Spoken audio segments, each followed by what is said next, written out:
Devant la juge des instructions, Pierre Palmade s'est exprimé lors d'un long interrogatoire. Le Parisien en dévoile le contenu, révélant l'opération que le comédien quinquagénaire auteur d'un terrible accident de la route a subi. La suite après la publicité, ce sont des paroles rares et douloureuses, celles de Pierre Palmade. L'humoriste de 55 ans s'est exprimé au tribunal judiciaire de Melun en Seine-et-Marne, département dans lequel il a provoqué un terrible accident de voiture sous l'emprise de drogue le 10 février dernier, faisant 3 blessés graves.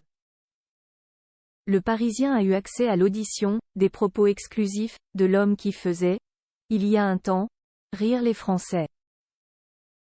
Aujourd'hui, il est celui qui défraie la chronique depuis près de 9 mois, pointé du doigt à chacune de ses apparitions en Nouvelle-Aquitaine où il est suivi et qu'il a l'interdiction de quitter, sauf pour cet interrogatoire dont le quotidien rapporte le déroulement.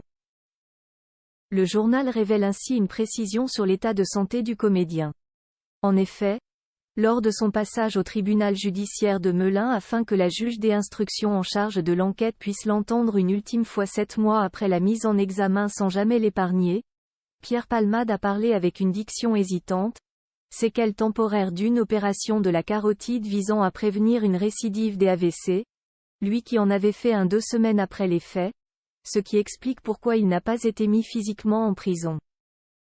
C'est donc cette opération qui lui avait valu des accusations d'être alcoolisé dans une vidéo filmée par un riverain à Bordeaux alors qu'il hélait avec peine un taxi, explique le Parisien.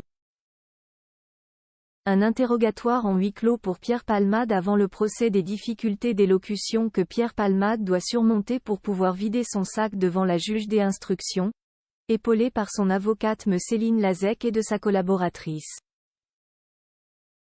Qu'importe ces mots, il veut montrer devant la justice à quel point il est un toxicomane qui a réalisé peu à peu la gravité de l'accident qu'il a causé. L'acteur, sans emploi, percevant environ 7 000 € net mensuels entre les diverses assurances liées à son AVC et les droits d'auteur et éloigné de son milieu, souhaite montrer qu'il ne cherche pas à échapper à sa responsabilité devant ce qu'il a causé envers toute une famille, le conducteur du véhicule qui l'a percuté, son fils et sa belle-sœur qui était enceinte au moment du drame.